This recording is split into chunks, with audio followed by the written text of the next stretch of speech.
இன்னைக்கு முதலமைச்சராக இருக்கின்ற விஜய் அவர்கள் இந்த நாட்டு மக்களுக்கு ஏதாவது நன்மை செய்தார் என்று எவராவது சொல்ல முடியுமா?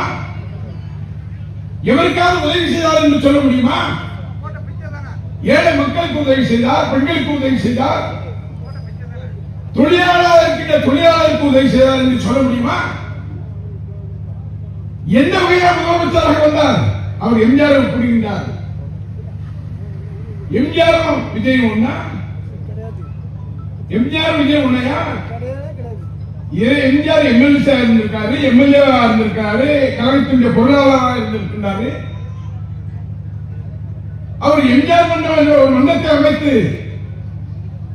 திராவிட முன்னேற்ற கழகத்தின் வளர்ச்சியிலே அந்த எம்ஜிஆர் மன்றத்தை இயக்கமாக உருவாக்கி இருக்கின்றார். அவருக்கும் சாதாரண இந்த ஒரு முதலமைச்சர் சினிமா நடிக்கும்போது விஜய் என்பது, அரசியலுக்கு வந்தால் ஜோசப் விஜய் என்பது, திருச்சியிலே கிறிஸ்தவ கோயில் போகிறார் என்று சொன்னால் முட்டு போட்டு நடப்பது, தேர்தல் முடிந்த பின்பு திருச்செந்தூருக்கு வந்து தேர்தல் முடிவதற்கு முன்னால் வரக்கூடாது என்பதற்காக திருச்செந்தூருக்கு வந்து தேர்தல் முடிந்த பின்பு செங்கோலை தூக்கிட்டு அப்படி வேலை தூக்கிட்டு போறது. எம்ஜிஆர் கர்நாடகாவில் போய் ஒரு அம்மா அங்க போய் வீரவாள் கொடுத்தார் என்பதற்காக மூகாம்பிகை கோயில்ல இவர் போய் வாழை கொடுப்பது. என்னப்பா இது? எம்ஜிஆருக்கு ஒப்பிட முடியுமா? இந்த வகையில் ஒப்பிட முடியும்? அவர் ஆட்சி நடத்துகின்றார்.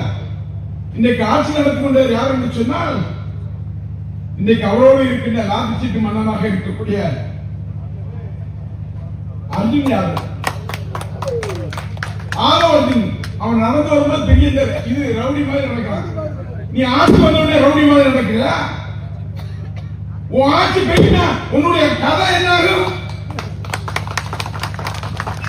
எவ்வளவு இந்த ஆட்சி இருக்கும்?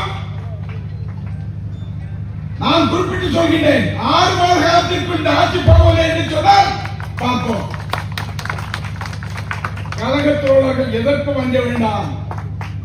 6 மாத காலத்தில் நம்முடைய தமிழகத்தின் முதலமைச்சராக மரியாதைக்கு ஸ்டாலின் அவர்கள் வருவார்கள். நம்முடைய இளந்தலைவர் கட்சியை நடத்துவார்கள். அண்ணன் சகோதரர் உதயநிதி ஸ்டாலின் அவர்கள், நம்முடைய பாராளுமன்ற உறுப்பினர் அண்ணன் திருச்சி சிவா போன்றவர்கள் எல்லாம் டெல்லியிலே அமைச்சர்களாக அமர்வார்கள்.